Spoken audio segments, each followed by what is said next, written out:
All right, so I guess it's about time. It's 6 o'clock here where I am. I don't know where you guys all are.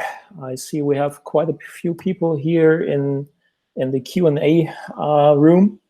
So I guess there are some questions about my lecture.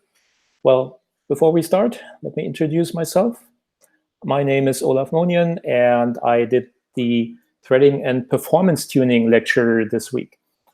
I'm the CEO of Developer Experts, and I'm a longtime Embarcadero. So if anybody can actually hear me, well, raise your hands or something. I have no idea if you can actually hear me. So just feel free to enter something to the comments to let me know that you can actually hear me here. All right, so I got the first comments coming in. Great. So this whole week was about threading and performance tuning. Hey, Andrea, greetings from Germany to Italy. So, well, let's close down this slides here and go back to Delphi. So if you have any questions, just feel free to enter the questions in the chat room. I'll try my very best to answer those questions. And first of all, I thank all of you to, well, joining this session, this Q&A session. And of course, those who made it into my lecture, thank you for listening. And I hope you enjoyed the topic I was talking about. Well, I already got a few questions by email, comments on the actual lecture side. So maybe just let's start with the questions that I already got in. I got a question from Ludmila. He's saying, thank you for the interesting lectures. Sure, you're welcome. Is it possible, or he would like to look into more examples? Of course, I'm going to try to put more on this T-task and threading stuff onto my blog, and probably even onto the Embarcadero Academy site.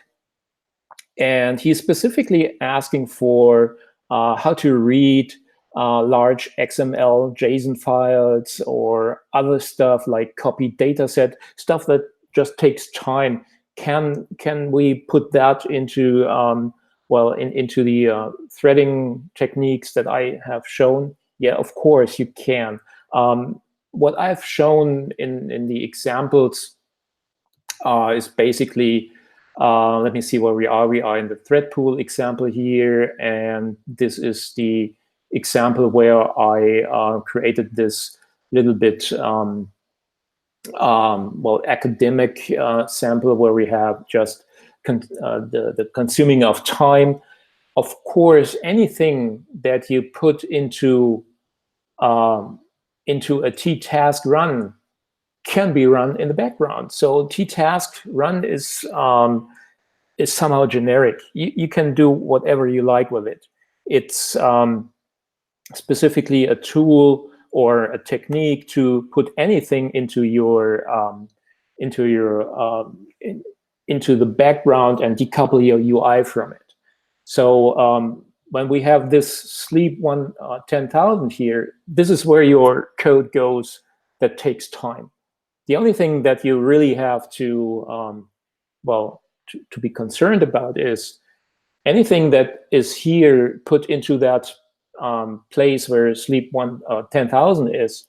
Anything in there has to be independent. It must not rely on anything on the UI or global variables or something. So if you are accessing anything from the outside, something on your UI, you will have to use the synchronization stuff, for example. This is what we do here. So we are still in a T-task run routine here. So we are basically in the background thread, and we would like to access the main form here. And this is a way to access the main form, the UI, by calling the synchronize. So this answers hopefully a little bit of that question from Ludmila.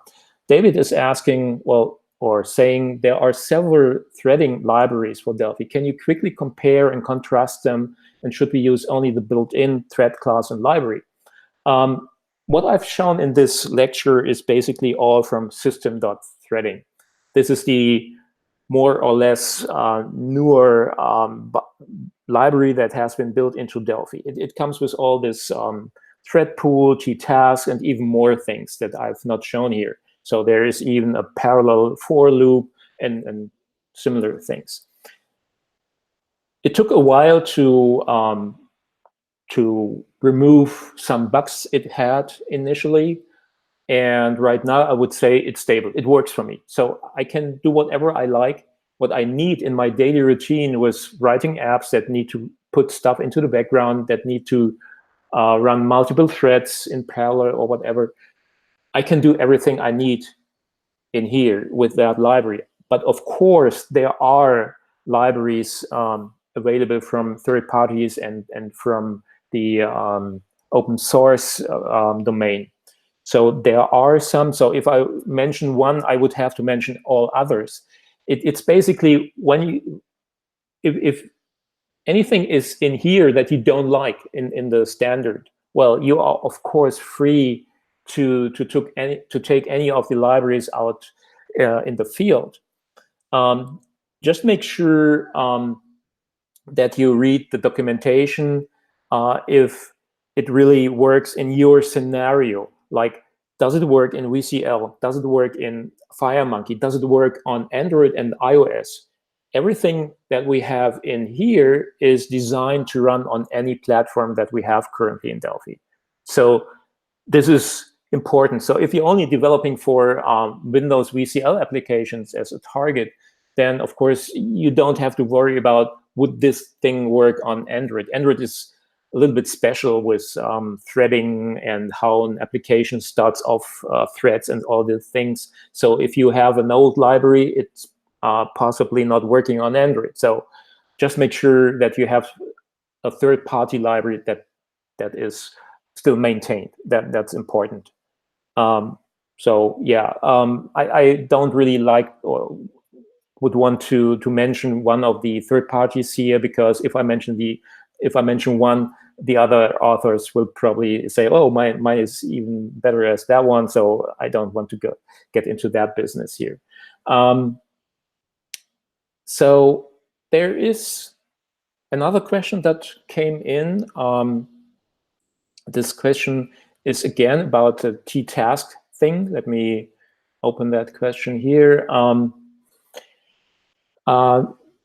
This is from Nikos. He said, thank you very much. I'd like to know if I run only one big task, how can I know when the task is completed so that I can continue with the works in the main thread? Okay, so he actually put some sample code here, and let me put that sample code somewhere in the code here so that we can have a look at it. So just let's add a new button here and see what kind of code Nikos has. So we have this code here. Let me make this compilable really quick. So we only need a variable declaration here, I guess. So that's fine. And then we have ki. Oh, there is an equal missing. So we are good. So what is Nikos doing here? Obviously, it's a t-task run, so there is something put into the background. And what we have here, let me see, there is one end too much here. So no, it should compile. Okay. So basically, what I see, it's some sort of a counter. I guess it doesn't really. It's not important what he's really doing here. It's more about, well, there is a job that does something in the background. How do I know when it's finished? Well, the first thing that, or the first thing that comes into my mind is this: wait. What does this wait do? Well, the wait basically takes a task, and we have a task here. This t-task run is not just a procedure; it's actually a function. So it follows the fluid interface guidelines. It returns an instance to itself, to the task that is being created on this run call. And on a task, it can call wait. This wait will hold execution until the code inside this T task has actually run, until it has finished. So in the end, when we execute this code, or when we would execute this code, what would you actually win here? What would your what would be the advantage of running the code like this? I mean, right now there is no advantage, because we are in the main thread. When we go into the first line here, this is our main thread here. And while we are in the main thread, we shouldn't block the main thread for a long time. So we figured there is actually some code, this code in the center of the run routine. And this code takes a time, and we would block. So we put it into the T-task mechanism, so it would be run in the background thread. So it doesn't run, this code doesn't run in the main thread. So we are not blocking it. But we have this wait call here. So this means, okay, we are blocking the main thread from continuing. So when we run this thing here, this little example, we would exactly notice the same behavior that we started originally with. So I press button 2. Well, it's a relatively short time, and you can only just let's make it a little bit longer here so that it's really visible, just by inserting a sleep just to make sure that we see what's happening. So when we start this little thing again, you see the actual interface blocks. It doesn't move around anymore. I can't, now it's done. The 5 seconds are gone. So right now, again, the UI doesn't move, so it's blocked. So the advantage of this code is 0. Well, it's actually not 0. There is a subtle difference. So if we take the sleep away again, we are burning cycles in here, right? These cycles are really busy cycles. This means the code that executes, well, it uses the cycles. It takes time from that thread it's running in. The difference to wait is, wait basically is not really, or just a limited busy wait. This wait doesn't really burn cycles. It puts the thread on hold, the main thread on hold for a while. It checks back with a certain mechanism once the task that runs in the background is done. So technically, we are burning the cycles now in a different thread, but it doesn't help, really, because, well, we have this thread blocked anyway, even though it's not burning cycles right now. So what would be the situation, or what would be the solution here to make this thing really, or this kind of coding useful in any kind? So to make this useful, we have to put a little bit more effort into it. So the first thing, or one thing we can do is now to ltask to have a variable that holds a reference to the actual task. So just to have something here. So what kind of type do we have? Notice it's iTask. It's not T-task, it's iTask. It's an interface. So just a subtle little thing here. So we have a task now, and we have a reference right here. So we could still write like this. Right? This is, again, not an improvement. It's just, well, taking the whole thing to another line, which isn't actually an advantage here. But what could we do?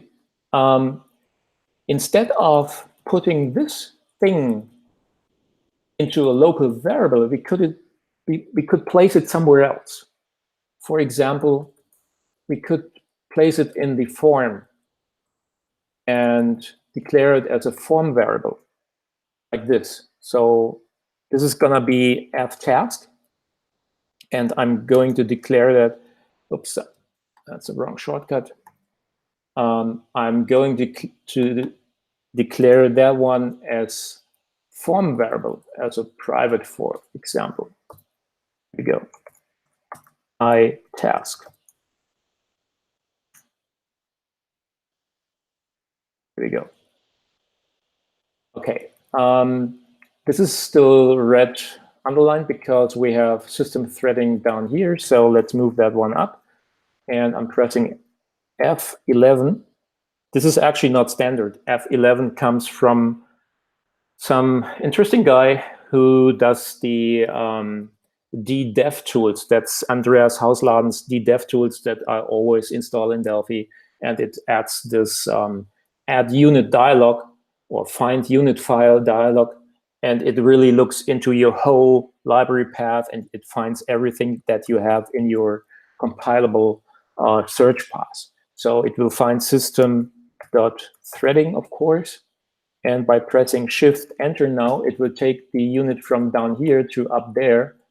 It's now in the interface up here. And now the red lines should have disappeared, and they are actually. So we can use it. So what's now the advantage of having a reference to this ftask somewhere? We of course do not put this weight here, but we'll just let it run. But how does the main thread, our application, know when the task is done? Well, we could do something like that. I'm not saying this is the way you have to go. I'm just showing different aspects of how things could be done. I'm not saying it's the best way or whatever. It always depends on the situation. But what we can do is this. Let me put in a timer. We got a timer. And this timer could be set to like 300 milliseconds. And this timer could do something in its code, which is executed every 300 milliseconds. So we could check for ftask and do it like this. If signed ftask, then begin end. And ftask has it does have a status, and we could check the status now. Status is declared as t-task status, and there are a couple of things: waiting to run, running, completed, whatever. So if it's not completed, we are not done yet, okay? So let's go back. Oops, sorry. I have some lag down here due to the video. Okay, so the status is t task status and running. So we could do like this: if is running, and memo 1 lines at task is done, of course with some quotes here, and of course we put a not in here. So we could do it like this. And of course we need to take the timer, disable it in the first place, and then here we need to enable the timer. The question is now, when do we actually enable the timer? If we enable it here, t timer timer 1 enabled, like here. Well, This might work, but it will probably not. Because when we get to this line of code, chances are high that the actual code in the task has not started yet. So it won't be running. Okay? So what could we do to find the right point in time to enable this timer? Well, again, I mean, when we are in here, we know it's running. So we can enable the timer in here, for example. There is a problem, of course, again. The timer, even though it's not a visual element of the UI, it's something in our outer environment. And remember, don't write, read, or whatever. Don't touch anything which you don't directly own in your threading code. Okay, this is something with any variables, globals, whatever you have. Don't just read or write to those things. Protect it. And the only correct protection in here is to, well, call it synchronize. So when we are writing threaded code, always keep that in mind. Always think about the next line that you are writing. Is that really something you can run in a background thread? Well, enabling a timer in the background thread is not the right way to do. So just do it like this, T-thread. That's what we have seen previously. Synchronize. And we want to synchronize that with the main thread. We need just a few cycles in the main thread. So we put this code again here. It's just an anonymous method here. So we put that here.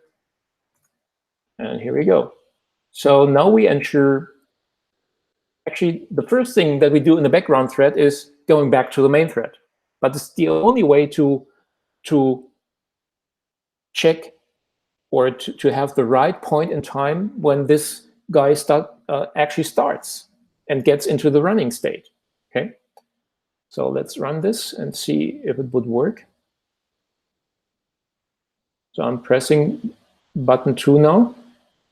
Okay, now it's a writing task is done because we didn't do anything to just spit out the task is done just once.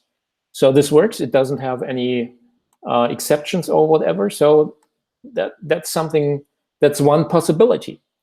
But by looking at this code, that we are putting some synchronize call at the front of the background thread, it's actually, it should come to your mind, well, why couldn't we do that when it's finishing? I mean, yes, it's exactly that. So just let's take this code, let's ignore the timer, and go to the end. So all the time that you're thinking, oh, when do I know that the thread is done? Well, when it's done. So you can actually put this code down here and just take the memo or whatever code that you want to be executed when the thread is done and put it here. So in this case, again, just some lines that we add to the memo again. So task is done. So it's the same. So it's a very flexible thing. And when we run this, of course, the timer is now ignored. We don't use it anymore. And I press the button. And of course, we get the task is done line relatively fast. Okay. So it's actually, it's all about ideas, how and where to put things. David's saying maybe it's just my system, but the resolution is causing blurring screen IDE to be shown. Well, it's. I mean, I have the presentation screen running as well. To me, it looks quite good. So it's probably a bandwidth problem or something. Probably something I can't do anything about it. So I'll try to keep my motions at the minimum so that you can see something. So if you have many of those tasks, like you could have, for example, like more than just one in here. Let me see. Here we go. So now we have 2 of those. So, and you could have even more. Of course, I shouldn't take the same reference for the same task or for different tasks here. So that doesn't really make sense. So if we had many of those, then the question would come up, is it the right thing to use synchronize here? Well, it depends. In this case, it wouldn't change much if you replace the synchronize call with a queue call. So here's queue. It does pretty much the same thing. It takes a code in the procedure and will execute it in the main thread, but not immediately. The synchronize call, like that we have still down here, will wait until the code has been executed by the main thread. So if you had more code that you would like to show progress bars, which is part of one of the questions that I've seen. So if you have multiple pieces that are executed one after each other, and you would like to have some sort of a progress bar call or something, then you could take the queue call, because that doesn't wait. It will just queue this code into the main thread until the main thread has some time, because there could be other code running on the main thread and blocking the main thread in some sorts. And if you waited here, you would wait until this completes. And when this completes, the next piece would be executed. So it would delay the execution of your code. So if you don't want that, use queue. Okay. So here are some issues with the playback. Okay, make sure that you actually have the high quality setting in your YouTube player. It should be set to 720p and not 480p, so that you see a better resolution. 720 should be what you are using. Okay, so this is how you would work with a t-task and how to realize when the task is done. So it's by inserting code through by t-thread queue or t-thread synchronize calls. This is how to notify your UI to do something. Of course, you could set some variables and use protection, like the t-monitor that we have seen in the lecture. There are many ways to, well, notify someone that our code is actually done. I pretty much like the thread queue and thread synchronize thing. It's very easy to use. And there was also a question, well, could we use this, for example, to consume a large JSON file or database file or whatever? Yes, of course. And I even have a sample for that. It's actually an interesting sample, and I'm gonna put the I'm going to put this application on the App Store, on the iOS App Store, and I will produce a lecture which will drive you through the creation of the whole application from 0 to App Store, like I call it. So we will see what does the application actually do. This is running now in Windows, but it's only for testing purposes on Windows. It's easier to develop. And it's like this. You see an application popping up. It's loading recipes. It's called the Scary Recipes application. It's, of course, a seasonal application. It's for Halloween, so you can find your recipes for Halloween. So, and these recipes that I have here, and they would actually look a little bit better on the iOS platform because I implement more stuff on iOS already. It lists recipes, and those recipes are not mine. I didn't write them, and I didn't put them into the application. I'm consuming a REST API, and this REST API responds to REST queries, and this may take a while to load those. And of course, I'm making sure that I'm not blocking the whole UI, and that I'm not getting killed by the operating system for blocking the UI thread. This wait thing is just something, it's rotating, it's using the UI to show something. So how does this work? Just as a small example, and as a teaser, of course, to watch my blog and the website when I will publish this thing to the App Store. Let's have a quick look at the code, and the code is somewhere here. So let me see where we are.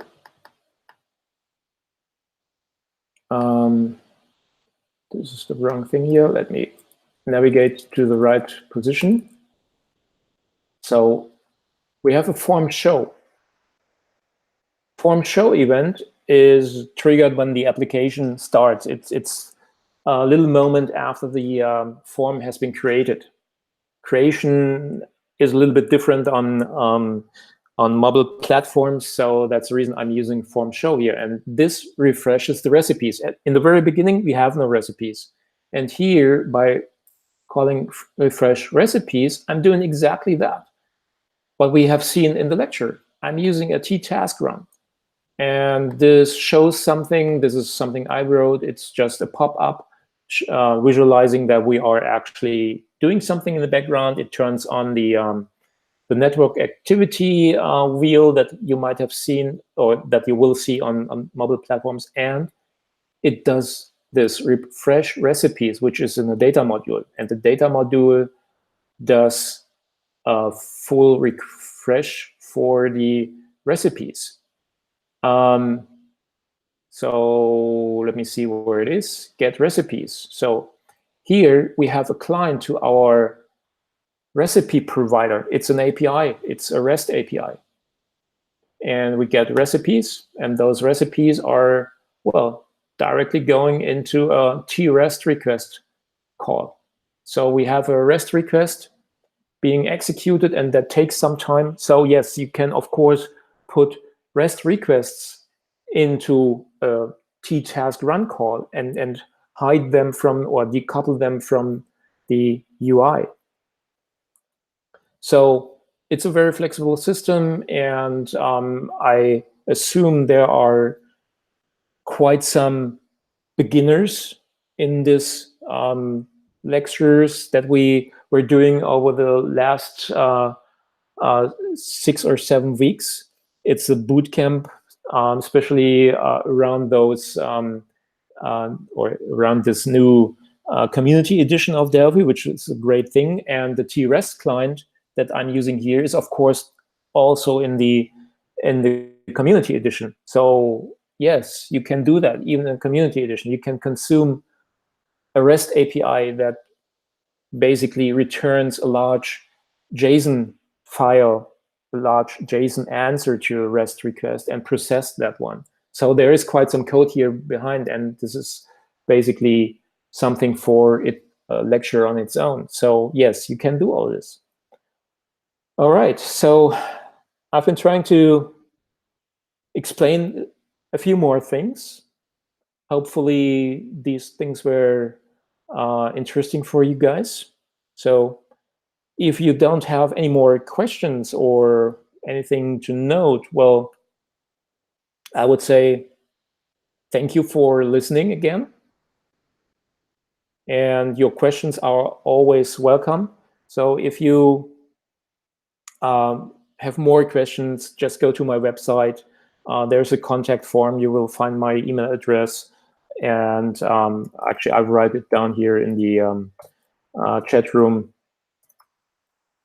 so that if there are questions on the lecture, just drop me an email, and I can't guarantee to answer in within an hour, but usually I try to be responsive and help you out with beginner questions and trying to guide you to the right resources where to find information. And of course, if you're interested, watch the Embarcadero Academy for more lectures of mine, especially about the scary recipes application, which is going to be live by the end of the week, probably. All right. So thanks a lot for joining me with the T-Rest, T-Tasks, and T-Everything lecture. So have a good day, and thanks again.